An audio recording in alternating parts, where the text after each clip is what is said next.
A little while ago, I decided to try my hand at completing my very first Nuzlocke in one of the new Sinnoh remakes, Brilliant Diamond. If you're not quite caught up on what a Nuzlocke is, and don't worry, I'm sure a lot of my viewers are too, let me sum it up for you real fast. The four main rules of a Nuzlocke are, you can only catch the first Pokemon you run into per route, you have to nickname all the Pokemon you catch to get attached to them, and if a Pokemon fades at any time, that's it, they're dead, and you're not allowed to use them anymore. Lastly, if your whole team wipes out, the run's over and you lose. Alright, now that you're caught up with all the basics, here's how I completed my very first Nuzlocke.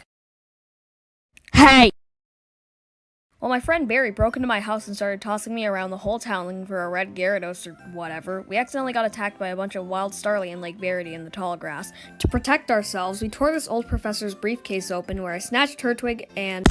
Once that was dealt with, we met up with the old professor, whose name is Professor Rowan, by the way. He lets me name my Turtwig Henry and turns me into his and I volunteer to help him with the Pokedex. His assistant Dawn then gives me a tour of Sand Gym Town and gifts me a handful of Pokeballs. On Route 202, I caught a Starly I named Hatsune Miku, Waffle the Magikarp on 218, Audie the Shinx on 204, and Kurt the Zubat in the Ravaged Path. As I was going through more of the routes trying to find some more Pokemon, Barry wanted to fight, so Audie and Miku went out and murdered his team. Then on Route 207, I caught a Machop named Misery to help Henry in the Orberg gym. Due to both of them kinda sucking against rock types, I had to put Miku and Kurt in the box, leaving just the four of us to fight Rourke. I think now is a good time to mention another rule I made up, where I'm only allowed to have one more Pokemon than the current gym leader while I battle them. So, in short, I can't have a team of 5 until the 7th gym. So, that's gonna be pretty painful. Anyway, Henry managed to take down Rourke's team pretty quickly, getting us our first gym badge. As I made my way back to Jubilife, we found Team Galactic harassing the professor, so I paired up with Dawn and blew them away. I was then tasked to go off to Floroma Town, where Miku evolved as we were fighting some more grunts for honey. After that was taken care of, we broke into the Galactic building, beat up Commander Mars in there, had Audie and Henry evolve, and made our way to Eterna Forest. Nothing much really happened in the forest. Waffle learned Tackle, I helped some girl and her Chansey out of the woods, found this really creepy old-looking mansion where I heard the cries of 1,000 innocent spirits calling my name. Caught a Silcoon named Pom Pom. In Eterna City, we challenged Gardenia and got a Karucha. We broke into the other galactic base, and after going up the floors, fought Commander Jupiter. Hey! Piss off! Audie took down Zubat pretty quickly, but when Skuntank came out, I really didn't have anything for it, so I just prayed for no crits, and let's just say my prayer didn't come true. Miku managed to finish the battle, but we had our first death on our hands. Rest in peace, Audie. I gave the Grand Underground a visit, and in the Fountain-Spiring Cave caught a Gastrodon named Scramps. Then in Hearthome City, Barry wanted a rematch, so I kindly reminded him he had no chance. Oh, by the way, after that fight, Kurt and Waffle evolved. Yes, this is the best that I could do. Next thing to do was fight the Veilstone City Gym Leader, which I was very afraid of because Maylene Zucario wasn't very forgiving, to say the least. So I headed back to Eterna Forest, where I went into the old chateau and caught a tiny little Mary Sue. After grinding up the team a bit, Henry and Kurt soon evolved, and just a few minutes later I exited the gym with news that Dawn's Pokedex had been stolen. After beating up the galactic grunts that stole it, I was tasked with going over to Pastoria City. While bullying some kids on the beach, Misery evolved into Machoke. Then in the Great Marsh I caught a Carnivine, which was super freaking disappointing. Then Miku evolved in the Grand Underground as we caught Schlepp the Scyther. I then reminded Crasher Wake that I picked the grass starter after destroying everything he loved, and let me tell you, it felt good. Walking out of the gym, I caught a grunt monologuing about how his Mega Nuke just came in the mail, so I chased him down and beat him up with Barry. Farther up the lakefront, I found Champion Cynthia, who gave me some mystery drugs and a dusty necklace to give to her grandma in Celestic Town. We made it over there, exchanged the necklace for Surf, and found an adorable Whittle Weedle of Team Galactic who also wants to blow up the world. So naturally, after hearing multiple people plotting about the destruction of the entire planet, I went back to Hearthome City to destroy Fantina. And yes, I know these Pokemon look like some of the worst choices for this gym, but they were the only other Pokemon I had, so shh. As I was going down each floor, dusting off my badges, I thought to myself, wow, this is easy, which if you have watched any film with a moral, you would know these words are followed by pain and regret. My next stop was the gym in Canalife City, which should have been no problem to get to because it's really only that far away, so of course you want to fight again. Yet again, Barry was no match for my team, which swept through Byron while I was at it. In the library, we met up with the professor as he started talking about taxes and home insurance and really nothing of interest when something exciting finally happened. The lakes were nuked. Wait, the lakes were nuked. Ah, shit. Rowan instructed the three of us to split up and check on each of the lakes, making sure Team Galactic isn't up to anything. So I flew off to Lake Valor, cleared through the trees, and saw Galactic grunts cackling off in the giant crater that was once filled with water. I hopped in and found Commander Saturn in the middle of the lake. Hey, piss off! Once he was sorted out with, I caught up with Dawn at Lake Verity, where a couple of grunts stopped me, and I also had Henry in the lead, who was also poisoned from Saturn's Toxicroak before, and I forgot to heal. Haha, be right back. One sec. Now I had to go find Barry at Lake Acuity. Once I made it to Snow Point, this is when the panic of my team really started to set in. Nearly all of my team were weak to Ice-type Pokemon, with the only thing I had against it being a single Machoke. And to make things even worse, Gramps had been Giga Drained by a Roselia, and before I could switch him out, hail continued to fall, and Scramps was killed. Okay, looking back, it was pretty stupid I decided to keep Scramps in anyway, despite the fact that he had a 4 times weakness to grass. But in my defense, yeah, I don't have one. I am fully responsible for this murder. At least Audie died because I had nothing else. Panicked to get a replacement, I scoured the internet to know where to catch a Wooper or a Quagsire, but looking at all the possible areas, I ran out of hope. I either couldn't unlock the areas required for them yet, or I had already encountered a Pokemon there.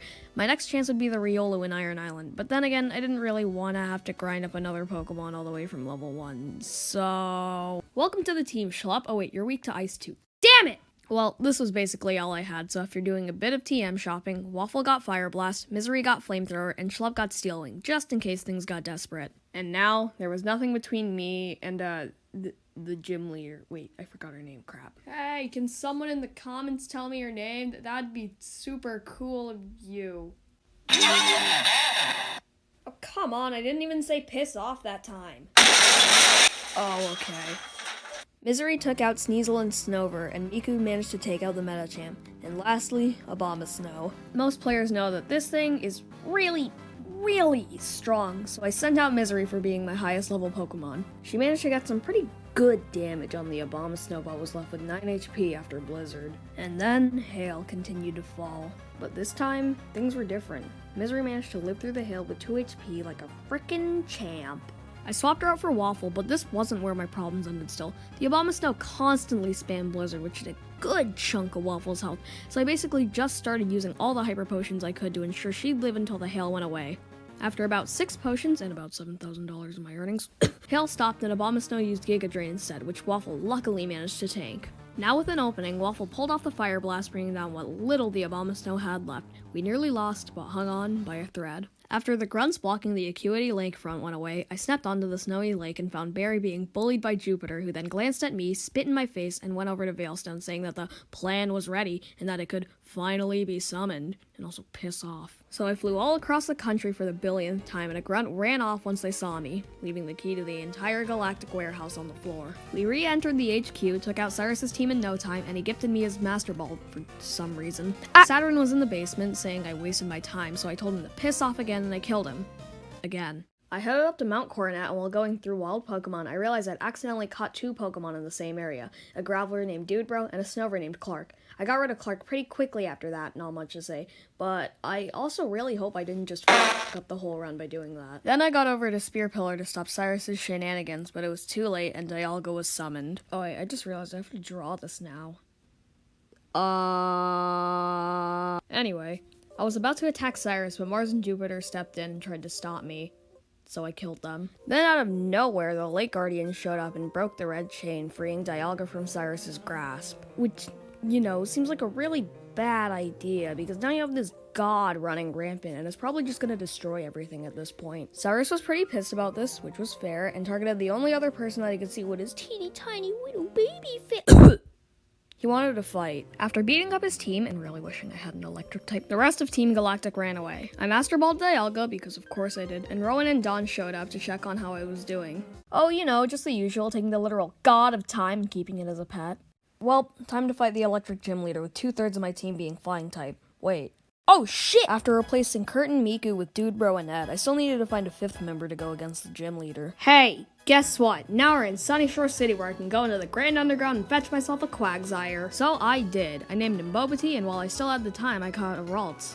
A female Ralts, but a Ralts. Your name is Nugget. Oh shit! Anyway, we leveled ourselves up a bit from the gym trainers and got ready to fight. Raichu and the other definitely electric-type Pokemon were taken down pretty quickly, but then Luxray. This was gonna be a huge problem. Not only did it have Ice Fang, which a lot of my ground-type Pokemon were weak to, but it's also very fast and very strong. Henry managed to live through it, getting off the Earthquake, but unfortunately it didn't kill. I was hoping that this next round, Volkner would try to heal his Luxray, but unfortunately it had a Citrus Berry. I knew that Henry would totally die if I brought him back out again, and Boba wasn't exactly strong enough to take on this thing alone, so I resorted to Dude Bro. I wasn't too stressed about this because he's a Grappler. He has Sturdy. But unfortunately, Luxray wasn't able to one-shot it, deactivating Sturdy, hit again and was faster, and killed Dude Bro. Oof!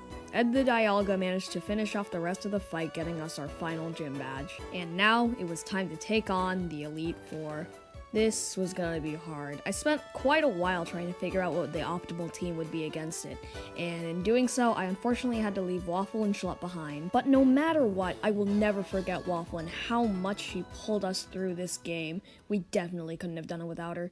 Schlupp, you were kinda useless. We got through Victory Road, leveling up some more members, and we were then greeted by the Pokemon League. Here we go. First up was Aaron, who was swept pretty quickly with Kurt and Miku. Same thing with Bertha, with a bit of healing on Henry. Now was Flint. He was a small bit tougher. No one died, of course. But Misery fell in love from Lopunny, and both Boba and Hatsune Miku were burned from Driftblood, and I thought they were gonna die. But even with those setbacks, we were on to the final Elite Four member, Lucian. Nugget took out the first half of his team, but she was pretty damaged after that, so I switched into Miku to take down the rest. Because I didn't look it up on Cerebi, I decided to use Thief on the Alakazam, and in result, got a Life Orb, which, if you didn't know, cuts the holder's HP. Oh, yeah, that was a great idea, me. Anyway, after taking that out, Lucian sent out his final Pokemon, Bronzong. Immediately, Miku almost killed it with another Thief, but it, too, also almost killed Miku. She managed to finish it off, but that wasn't the end of this fight. In case you forgot, which you probably didn't, Miku was still holding a Life Orb, which, guess what, killed her right after that. What a splendid idea, Past Me. Now one of our strongest Pokemon are dead because you didn't have enough time to do a freaking Google search. Well, whatever. There's nothing else to do now besides take on Cynthia. So this is how that went. She started with Spiritomb, which knew a bunch of moves super effective against Nugget, so I had Henry Earthquake it and kill it. Next in line was Melodic, who I tried to use electric moves for, but it swapped out for Roserade right after. Luckily, it and the other two Pokemon are also taken care of with these, forcing Melodic to finally come out of hiding. It was pretty weakened, so I thought things could end quickly with Nugget spamming Thunderbolt, but guess what? She ended up dying. Yay!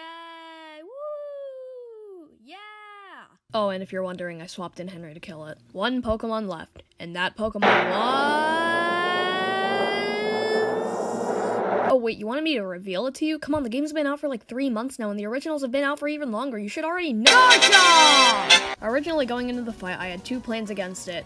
Either A, have Nugget kill it with fairy moves, or B, have Boba Ice Beam it. And, well, you know. I hoped maybe 1 or 2 Ice Beams would enough to get the job done, but Cynthia healed after the first one and outsped the second, killing Boba. Oh, we're screwed. Misery came out to cross-chop it, but it wasn't enough and was killed by a combination of Earthquake and Rough Skin. So now it was Henry's turn, and surprisingly, we won. So, here we are, crowned champions of Sinnoh with Henry and Kurt. I thank every single Pokemon that died along the way to get us here. And I thank you for watching.